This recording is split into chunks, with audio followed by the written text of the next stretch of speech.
ఎరా స్పృహలోకి వచ్చావా? వచ్చండి. అలా కళ్ళు తిరిగి పడిపోతున్నాను డాడీ. మరి నేనెప్పుడు అంటావు? దూరం అయిపోయారనుకున్న రిషి, వసుధర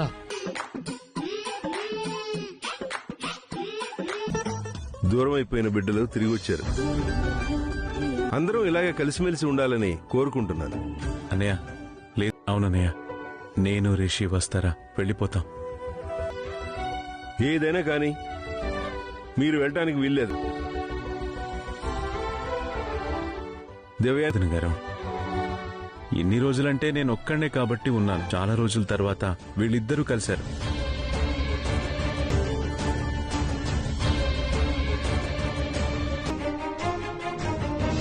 సరే మహేంద్ర, నేను అర్థం ఒక్క రోజైనా ఇక్కడ ఉండి వెళ్ళండి మహేంద్ర.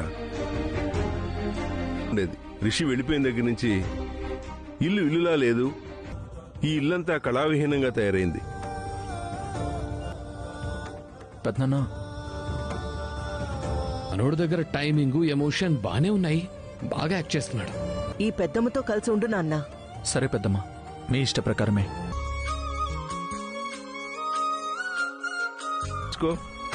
అలాగే డాడ్. అనయ్య, బాగా అయినట్టున్నావు అంటున్నా. కాల్ చేయమంటున్నాను.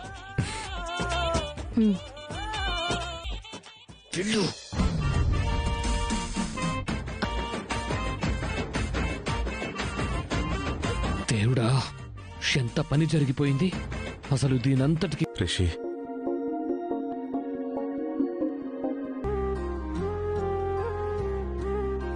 నువ్వెందుకు చెప్పు నాన్న, చెప్పు రిషి. మావయ్య ఇప్పుడు తెలుసా తనిసామో క్షణ క్షణం నిన్ను తలుచు లోకం అంతా నువ్వు లేవు అంటుంటే మా గుండెలు. కానీ వసుధార నమ్మలేదు. మాతో పోరాడింది. అసలు ఇంత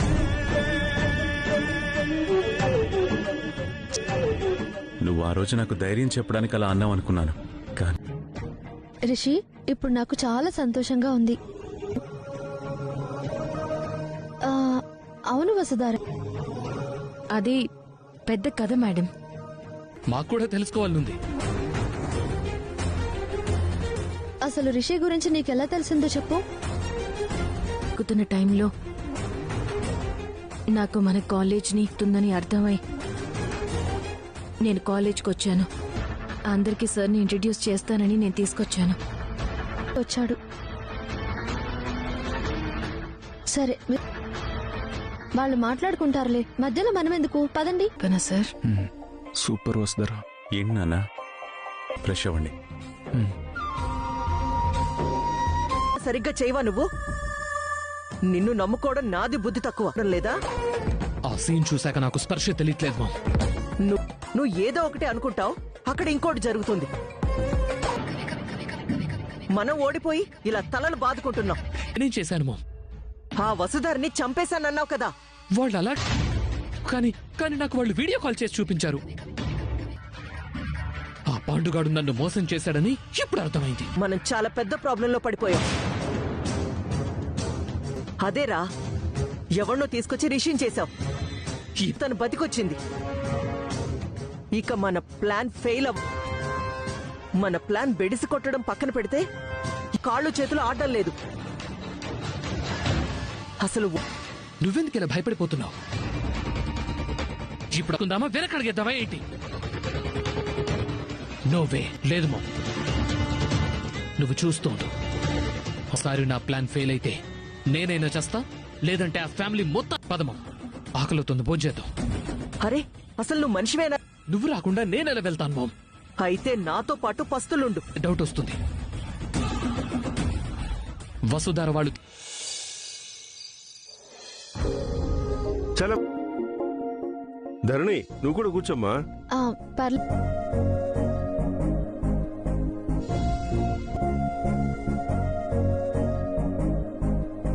అవును సార్, అప్పుడెప్పుడో అందరం కలిసి వెన్నెల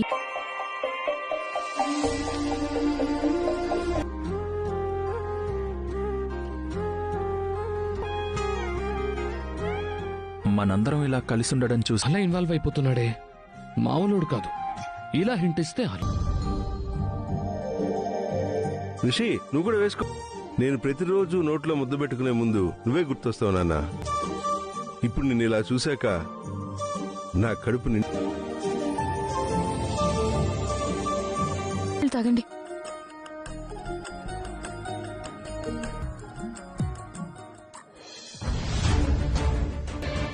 వీడిని రిషి కాదు రంగా అని గుర్తుపట్టలేకపోయిందంటావా? పోతుంది. వాడచ్చం రిషిలాని నటిస్తున్నాడు. డౌట్గా ఉంది. ఒకవేళ వాడు రిషి అయితే తినకుండా ఇక్కడ కూడా ఏంట్రా మీ చెత్త డిస్కషన్? నాకేమో వాళ్ళు ఇక్కడే ఉండాలనుంది. అవును డాడీ, చాలా రోజుల తర్వాత. రంగానా?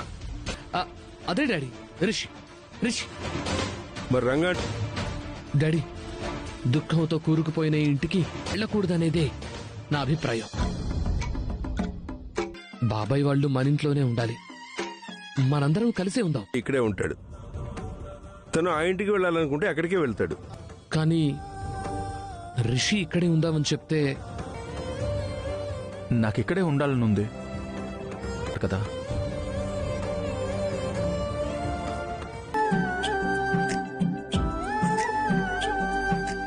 ఇక్కడ వద్దు. మహేంద్ర నువ్వేమంటావు? వసుధార, దానికి కారణం వసుధారే.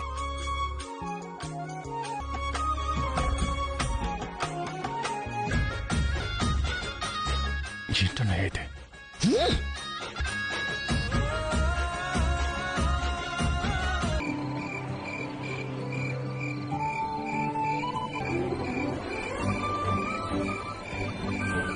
కనిపిస్తున్నానా అందులో?